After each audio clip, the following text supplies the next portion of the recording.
Unforgiveness is literally ruining your life. And if you do not realize this, this is a good video for you to watch, because it was maybe half a year ago, maybe a little bit less, then I had a dream that I believe God sent me to show me as a correction in my life, to make sure that I'm paying attention to what are the thoughts that I'm thinking, what are the things that I'm keeping in my brain, and how it is affecting me. So today I want to share the story of how I figured out that I was unforgiving, even though I guess it is kind of easy to figure out if you pay attention to any of your thoughts. And then I will tell you what the Bible says about forgiveness and unforgiveness, as well as how unforgiveness affects your brain, and so how it actually physically affects your life. I will tell you the struggles of my reasoning within the Bible, how it all comes together with forgiveness and unforgiveness, and do I actually need to forgive everybody, even those people who are not asking for forgiveness? And at the end, I will actually share the thoughts of how to actually forgive, because one thing is to say, oh, yes, you have to forgive. And then a completely different thing is to actually say, but how do you actually forgive? How do you actually let go of the hurt that was done to you that you think? And so forgive me if some things are a little bit out of order or does not feel very logical. I put my notes as organized as I could, but there is a lot of thoughts that I went through. It was a long process for me to come up with all of this to solve the issue of unforgiveness in my life. And so hopefully it all makes sense to you at the end. I'm sure you've heard that there was a research done that humans, when they think 80 to 90% of the same thoughts over and over and over again, every day, from day to day. So can you imagine if you have an unforgiveness in your life, you're like literally spending most of your time thinking about either the thing that was done to you, or the person who has done it to you, or like all of the bad and negative. I assume that, based on my experience, that's what I was doing, is just like, how could I have done it in a different way? What could I say to get back in a better way at the person who was saying something? Or people who have done it, how could I have done something differently, or whatever. It's just like the repeating cycle over and over, the same issue and over again. So unforgiveness, bitterness, resentment is just like three things that are like three sisters, three brothers, whatever they are, like buddies. They all come in one form. And if you have also heard the research that unforgiveness causes cancer, that's also not very promising. So it's like, okay, that's just like a general knowledge that I had before. The way I have realized, okay, I actually do need to actively focus on my forgiveness, is that I had a dream, and I believe that dreams come from three sources: God, devil, or our like busyness, unconscious brain, too much going on, whatever. And so I believe that dream was from God. And the dream was me running around doing something, and then I come into the bathroom. I look at myself and I see, sorry, this is going to be disgusting. The dream is disgusting. The rest of it is fine. So maybe scroll to like this minute if I think that's a good minute for you to start with this, if you don't want to hear disgusting details. And the dream was that I come up to the mirror and I see this quarter-size boil looking thing on my head, front left on my head, and I see there's like something weird, and like I don't remember if I started picking on it or if something just started coming out. And as it's coming out, it's a huge, disgusting spider, the size of my hand, if not more. It was bigger, black, all smooshy, sludgy. Oh, I have goosebumps right now thinking about it. It was disgusting. So it comes out of my brain, and I have this thought: this thing is eating my brain while it's like in me. What is this, and how do I get rid of it? Obviously it came out. I'm like, okay, I got rid of it.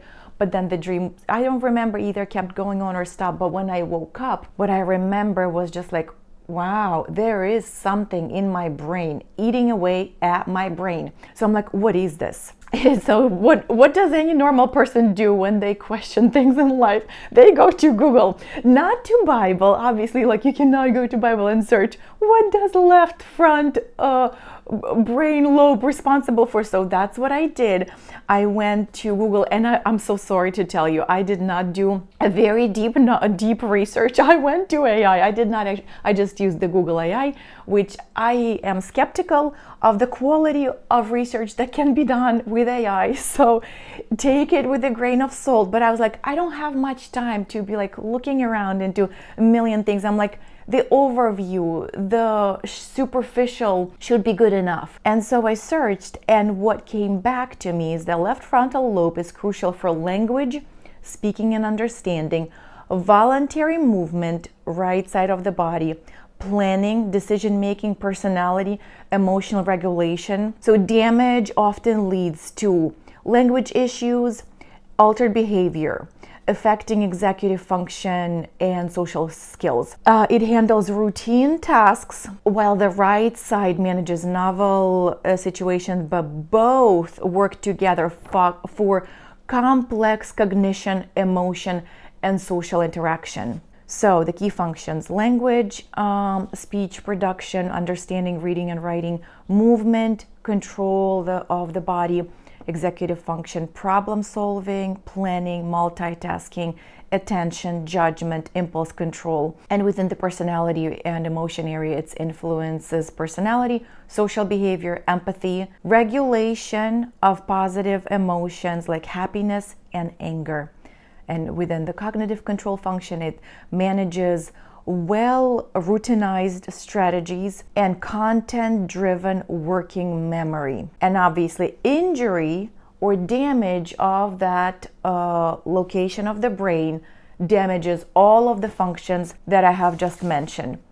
And I was like, okay, so that sounds pretty important. I do not want any of my brain suffering, especially my planning, the routine task, the problem solving. So I was like, okay, I do not want my brain damaged. What do I do? I did not copy this part of, I apologize. The part that I found about the forgiveness is not here. Anyways, it's not the forgiveness, it's unforgiveness that is stored in prefrontal cortex. Prefrontal cortex is the frontal lobe of your brain that is responsible for a lot of functioning. And unforgiveness is stored, it's like the things that are responsible for safety and security, as well as, is it amygdala, the thing that is inside of your brain, at the bottom of your brain, that is responsible for fight or flight, to make sure that you're safe.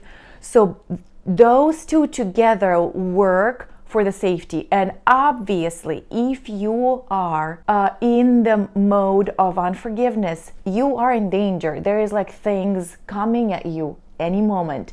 You're ready to flee or to freeze or to fight or whatever. That is not a safe way to live. So that is all affecting how your brain is working. So after that, I do not exactly remember how I have arrived that it wasn't unforgiveness. That was that spider eating away at my brain. And I was like, okay, because it was like half a year ago and I did not make a good note in writing about that. So, but then I was like, okay, unforgiveness, how do I forgive? That should be so easy, right? They say just forgive.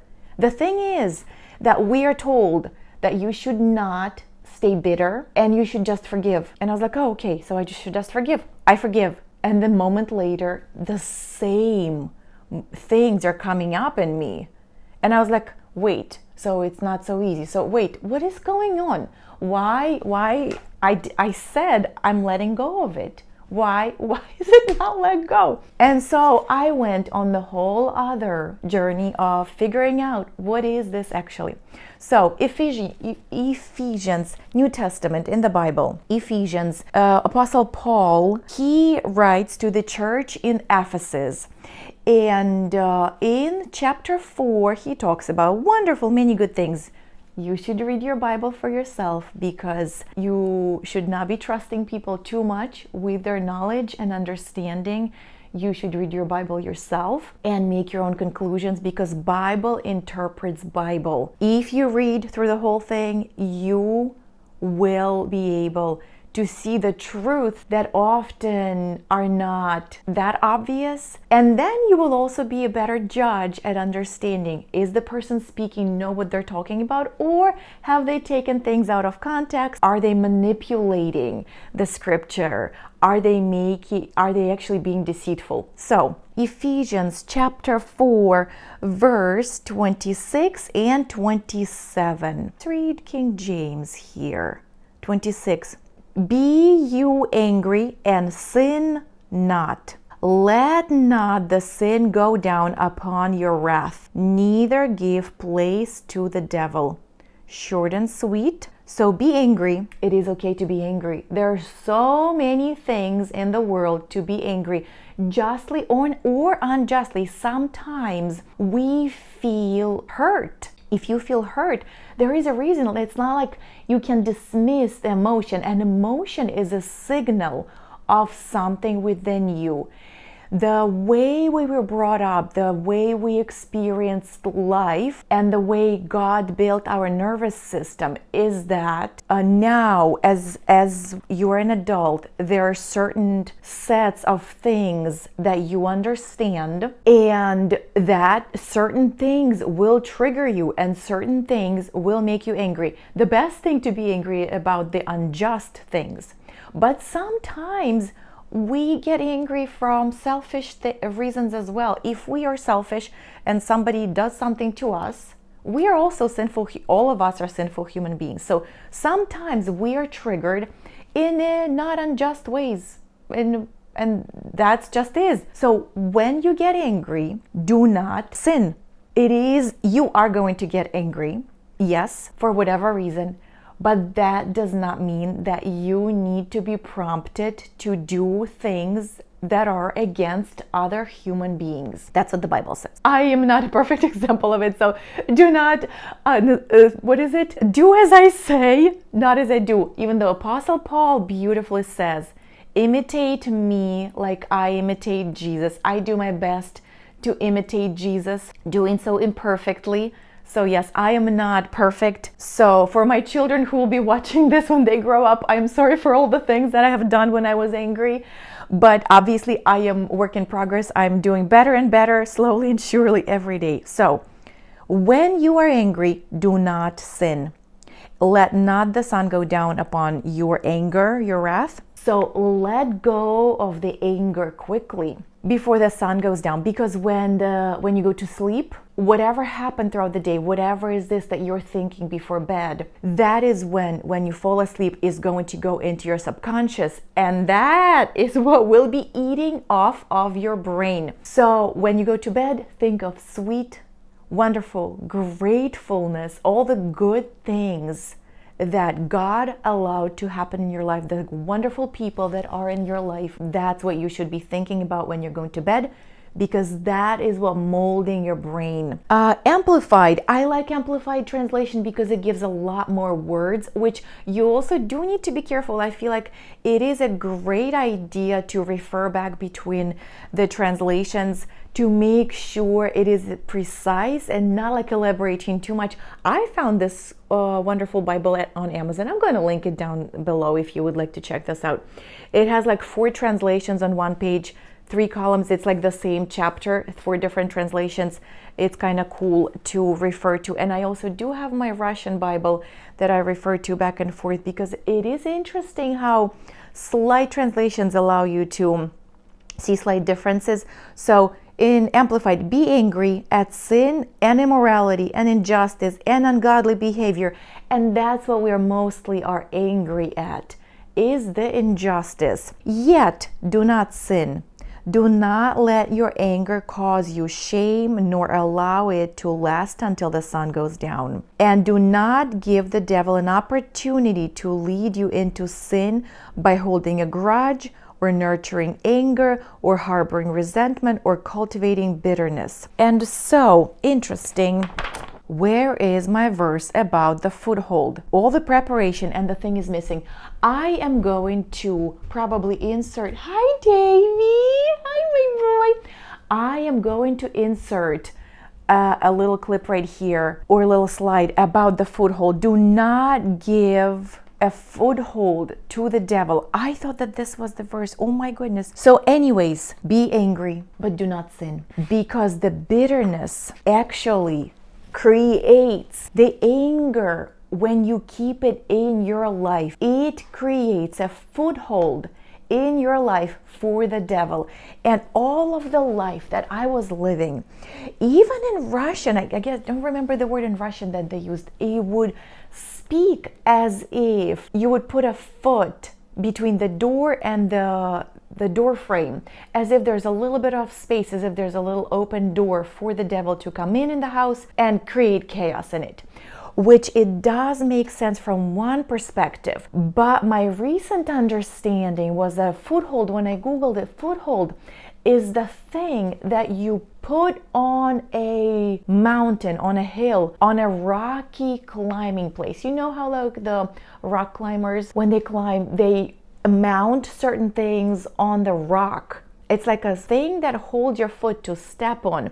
It's like the bicycle or the horse pedal that you put your foot in, you step on it to slowly and surely climb the wall, slowly and surely conquer that really big project of yours. And I was like, wow, what an interesting visual, that if devil is slowly and surely is trying to conquer our life and destroy our life, one step at a time. That is the process that you would go through.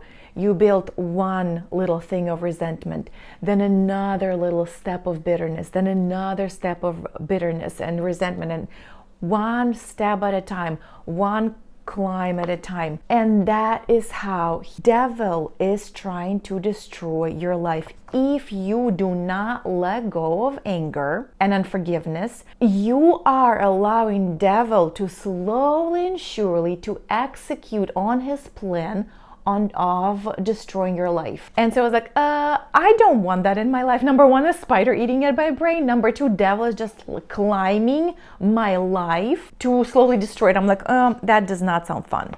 And so I went on a journey. I'm like, okay, how do you actually forgive? What is this that I do? How do I forgive? I'm going to read a couple more verses about the unforgiveness. James. And I'm sorry, I'm going to be reading from this because I did not put the bookmarks. So James 1:19-20. Know this, my beloved brother, let every person be quick to hear, slow to speak, slow to anger. For the anger of men does not produce the righteousness of God. Because oftentimes we don't actually fully know what is this happening. For whatever the thing that we see that got us triggered, got us angry, and then we do not forgive that person, we don't actually know, number one, what that person went through. Number two, is God working through that person to create his plan? Is that person is under God's influence doing the good work that we just don't understand? Could they be doing evil work that God allows that is going to create the ripple effect of good? We do not know. We don't. And so the anger of man does not produce the righteousness of God. It's really unproductive to be angry and unforgiving towards other people. Proverbs 29:11. A fool gives full vent to his spirit. So expressing anger, it's foolish. But a wise man quietly holds it back. Hold it back, process, ask God to help you figure it out, which I will tell you how, and let it go. Ecclesiastes chapter 7, verse 9. Do not be quickly provoked in your spirit, for anger resides in the lap of fools. Proverbs 15, verse 1. A gentle answer turns away wrath, but harsh word stirs up anger. That's what I teach my children all the time. Speak gently, do not stir people up. You don't want to be around angry people, it's dangerous. Next one, Ephesians 4:31. Get rid of all the bitterness, rage and anger, brawling and slander, along with every form of malice. Be kind and compassionate to one another, forgiving each other, just as the Christ God forgave you. And one of my favorite verses is Luke 6:31. Do to others as you would have them do to you. Now we understand that God clearly tells us to forgive. But the fascinating thing was that in the process of all of that, I came across a couple of thoughts that I was like, how about the sin that a person is not asking for forgiveness? The Lord's Prayer says, and forgive our sins as we forgive others. And it can be interpreted two ways, which number one, please forgive me as I have already forgiven those who have wronged me. Somebody wronged me, no matter if they ask for forgiveness or no, I forgave them. And so now I come to you, Lord, you see how I forgive. So then you also, in the same gracious way, forgive me. That is asking a lot of a human nature. And I was like, the other way to look at it is, Lord, I am here, your lowly, humble servant, on my knees, asking for your forgiveness. Please forgive me. And look at all those other people around me who were so humble to come to me, ask for the forgiveness for the wrongdoings that they have done against me. I have forgave them. So you forgive me. How about all other people who are not lowly and humble and are not asking for forgiveness? They're harsh and they're critical and they are mean and whatever, and they're unfair. I don't have to forgive them because I am you see the pattern, right? If you have been asked for forgiveness, you should give the forgiveness. So I gave forgiveness, please do the same for me. That's the second interpretation. Another proverb that is often used, which I did not look up, I'm going to put the reference here on the screen. Proverb that is so often used that also does not do justice in forgiveness is the proverb of a servant who owed like $1 million to a king. And he comes to the king and says, King, I'm so sorry. I do not have the money. Please be merciful to me. Do not throw me into the prison, to the debt collectors and whatever. Give me time and I will repay you. And so the king is merciful and he says, okay, he lets him go. Oh my goodness, see, because I didn't read, I don't remember. Did he forgive him? He either forgave him the whatever he owed, or he said, okay, you have the time. That's fine. Go, be at peace. And so this man number one, he goes in the streets, walks, goes back to his family. And then he sees a man number two, again, one of the servants. And that man owed him like $100 or something. He runs up to him. He starts shaking him and he says, give me my money back. And so the man is like begging him, please, I don't have the money. Give me just a little bit of time. I will repay you back. But the man number one says, no, throw him into the prison, into the debtor's hole, pit, whatever they did with the debtors, until you pay me back, everybody to slavery. And so he did not forgive his debt. And so people around him saw that, the small tight community, go to the king and tell him the gossip. The man number one did not forgive this man number two. And so what does the king do? He comes back and he says, because you did not forgive, I'm going to throw you in jail as well. So that is exactly mirroring the logic that I just talked about in the Lord's Prayer, that only you need to forgive only when people are asking for forgiveness. And God expects us that He forgave us and the king forgave us. And so everybody else who did something wrong against us, when they ask for forgiveness, we are obligated to forgive them and say, you're fine, that's okay. But that is not the case when people are not asking for forgiveness. And I was like, Lord, how? What do I do with this? And so guess what my answer was? Jesus. The answer is always Jesus.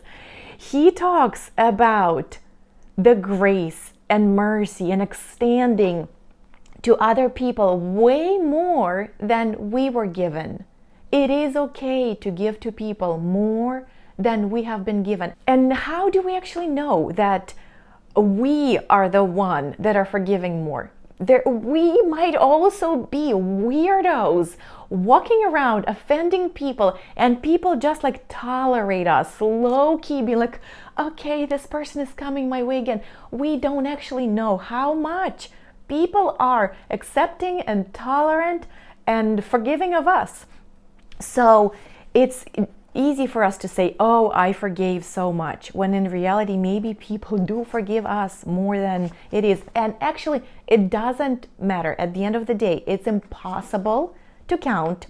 It's unnecessary to count because life is not fair. All of us get such unique destinies and lives and everything and circumstances that you can not actually say this is unfair, because we do not know what fair and not. What we know is that when we come before God, the judgment that He will give us will be fair. And the only thing that, if we want to get an unfair judgment, is to get Jesus, because this is like getaway free card. If you accept His invitation, His gift, this is literally the payment for all of the bad things that you have done. So what is that example of Jesus that we are looking at? He is hanging on the cross, tortured, exposed, beaten to unrecognizable condition. From what I understand, the way Romans would torture people is that once the person was walking, you did not know if it was a man or a woman in front of you. It was pretty traumatic to look at what Jesus went through based on the description of all of the things that were done to him. And now he is on the cross, struggling for his breath, hanging. Basically, he has to pull himself up on the pierced hands to take a breath of air. And he says, Lord, forgive them, because they do not know what they're doing. That is the example of forgiveness. We need to be able to say, I forgive them, no matter what they have done to us. And actually, the ultimate level of forgiveness that Jesus have established is that you ask Him for forgiveness, and if you are committed with your life to Him, He has forgiven every sin that you have already done.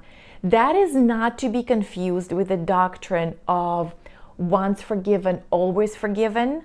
It's not that Jesus, forgive me for my sin, and now I can do whatever I want. No, you are committed with your life to Him, but when you end up slipping up and falling, you know that your intention is to get up, ask for forgiveness, and keep going with the Christ committed life. That is the concept of once forgiven once. Because I know, let's say with my husband, no matter what he does, well, I'm a human, so let's just say to a degree, if he does normal human marriage things, for like my husband doesn't do many things too wrong. He is a pretty good husband. So I don't even know of a good example. He used to, let's just talk about the things that he used to that I kept asking him for a long time, and I struggled with that thing that he doesn't do anymore.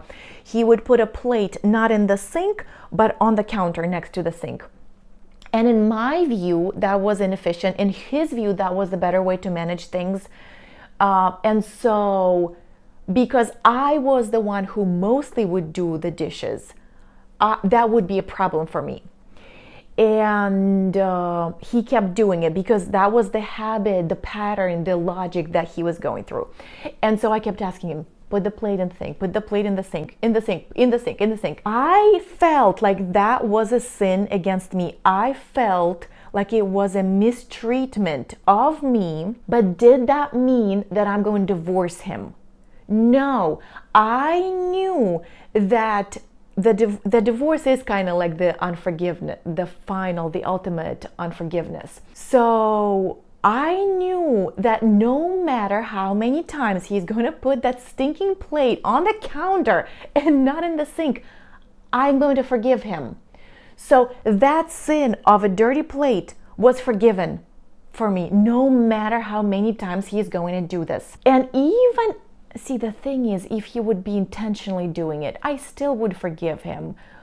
But anyways, but let's just say, disregard intentional.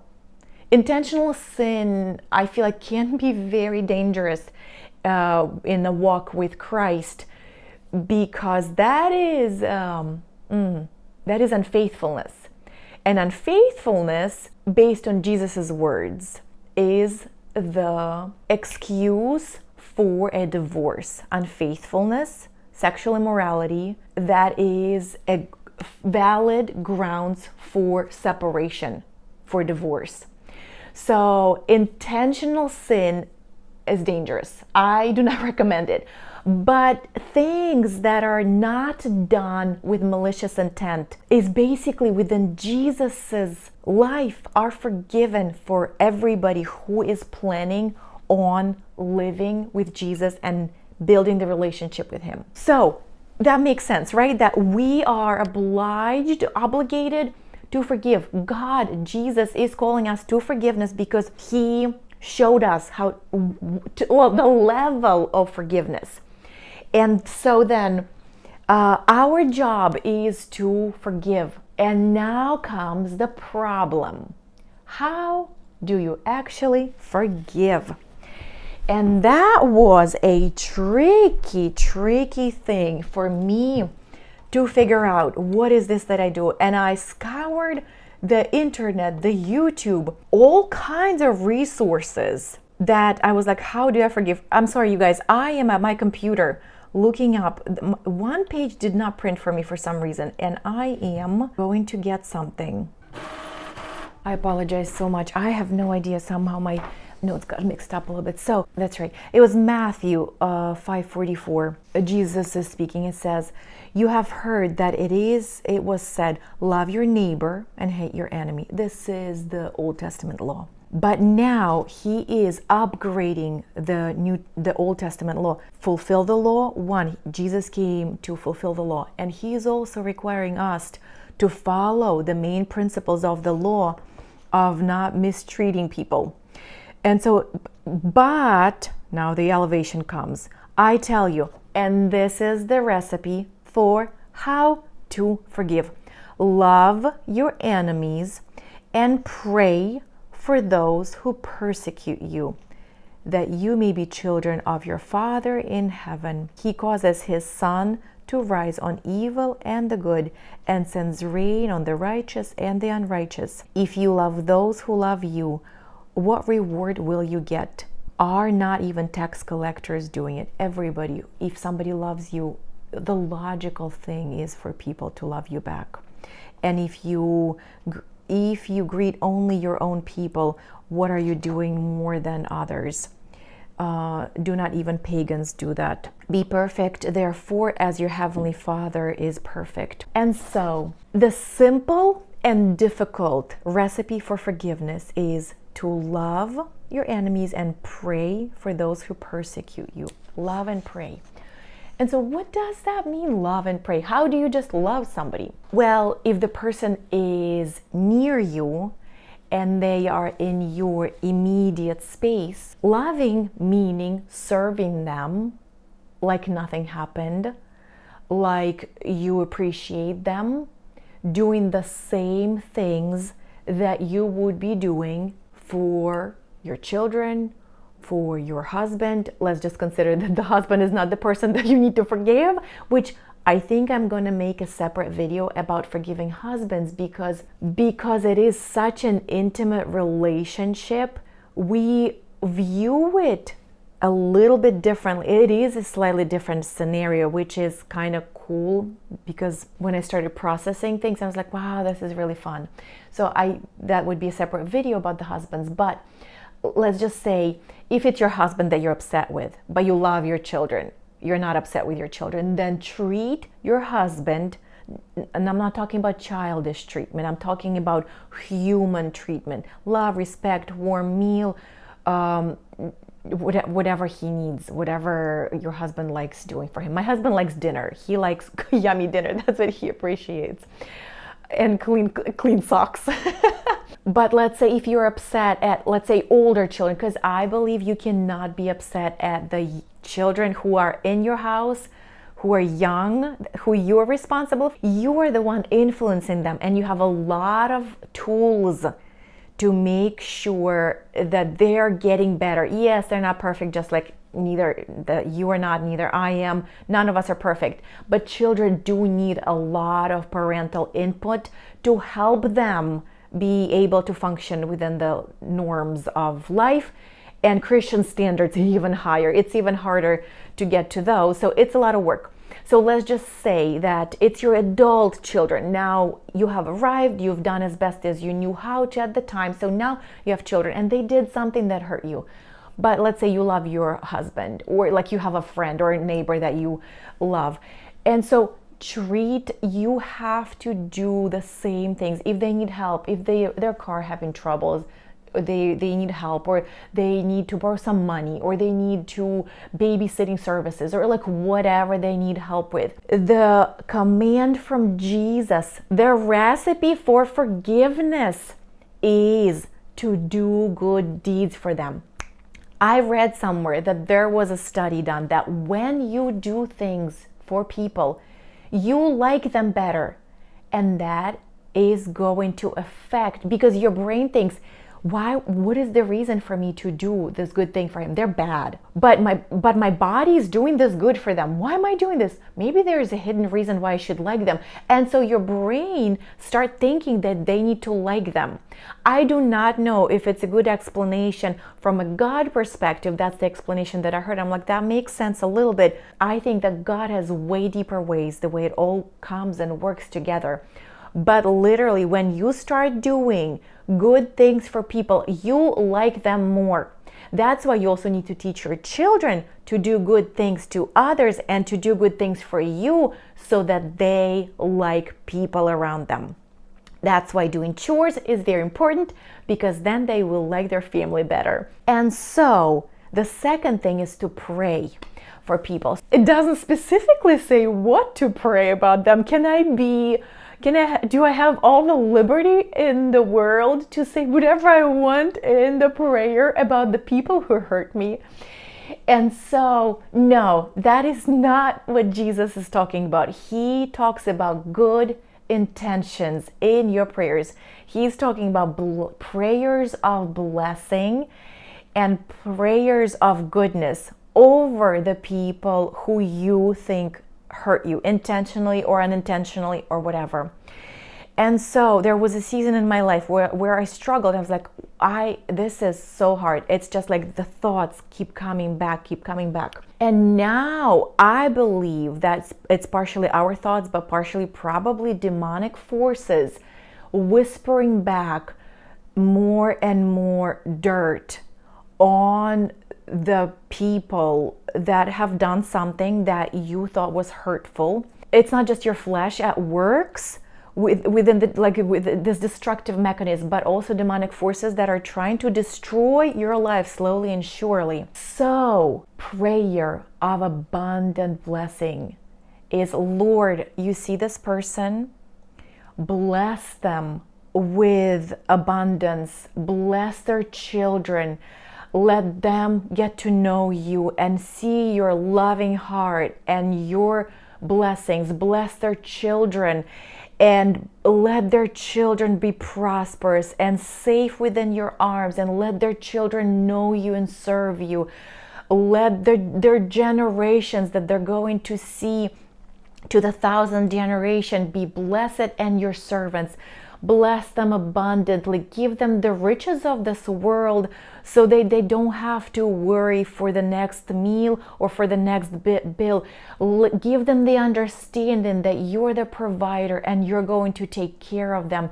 Give them the gifts around them that will make them feel loved, appreciated, and cared for, and give them the blessings of this material world that you have provided for them. Bless them with the strong relationships and friendships around them, so that people around them appreciate them and love them and care and are thoughtful and caring in their life. Bless them with health. You see that all of us struggle in one way or another to varying degrees with our health, because we do not live in a perfect world. Lord, miraculously heal their bodies with whatever that is that they need. Give them your blessing of healing, with understanding that it's you who are healing them, and help them to get to know you better. Those kinds of prayers, the moment the negative thoughts come into your mind, the bitter remembrance of what it is that they have done or said or looked at you, or whatever that is that happened to you, start abundance, rivers, fountains, waterfalls, just flowing abundance and blessings of the Lord towards them.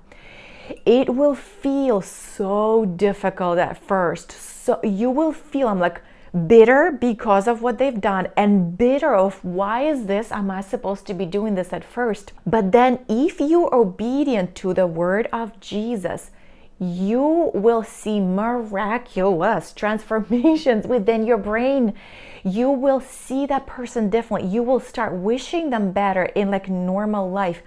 And then the best thing is that the freedom that you will feel from the thoughts, the intrusive thoughts, which again, I believe it demonic forces, is that they're trying to destroy you. By that with also the negative, the wishing bad towards the other person, which sometimes I wonder if the negative prayers, if they're justified, could that curse actually be implemented on the person's life? It probably can, because I think that God implemented the legal system, seen and unseen, and the laws that He has established, the laws of consequences. You do a certain thing and you do reap. The consequences is coming to you. So if a person truly intended, or maybe even unintended, if they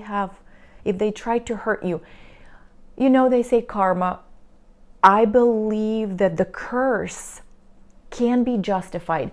And so I'm hoping you will hear this, and hopefully you will not use it for bad, because that's not the purpose of the video. But the thing is that if you are thinking negative, wishing them bad, I wonder if that can be implemented within the laws that God put into the universe and the earth and everything. So number one, you're destroying your life by all the negative and eating away out of your brain. Plus, you might be destroying the life of another person who has done it probably because of not fully understanding the love of God. I do not know. It's not up to me or you to judge.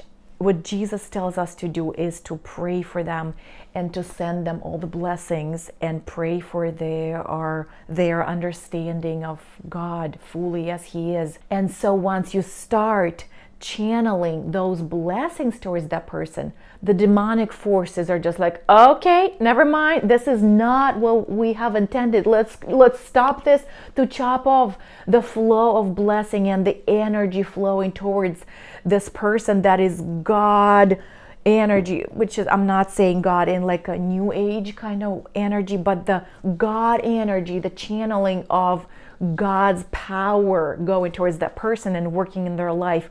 So then not only your brain is silenced from the negative, but also the demonic is like, never mind, I think we need to stop over here.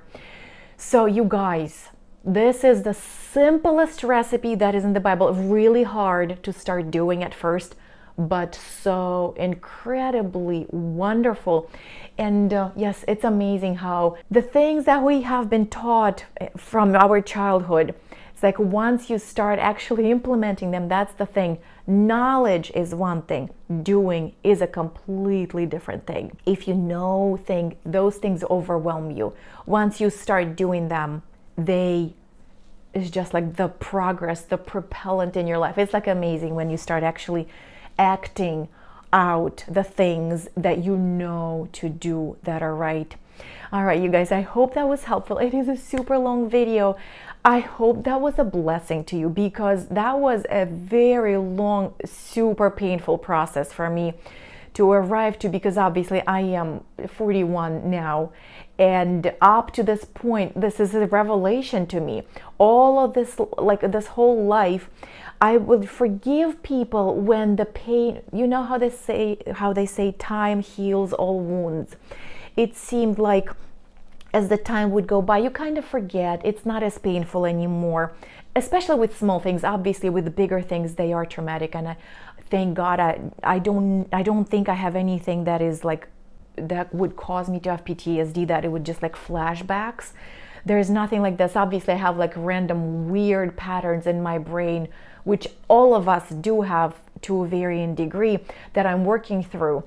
But that's the way I would always forgive, is that, oh, people are nice to me. That was a long time. They don't do this anymore. And it was just like Pharisees. Yeah, this is a nice person. But if it was like a mean person to me, I kind of would just like distance myself, drift away.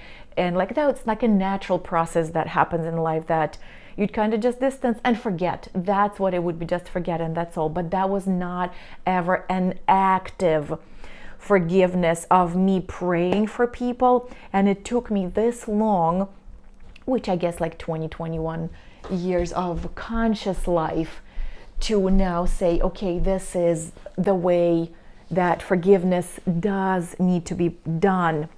And this is amazing. I am loving this. I hope I don't have to forgive many people, because it's painful. You know, when people do something to you, no matter, it's unexpected. So I hope I don't have many things to forgive, but if and when, because it will happen, this is the tool that I'm using, and I hope this was helpful to you. Have a wonderful day, you guys. I hope to see you in my next video, God willing. I'm making another one, and have a beautiful week. Have a beautiful life. David, say bye-bye. Bye-bye. Oh, baby, right here at the microphone. Say, have a good day. Have a good day. Good job, baby.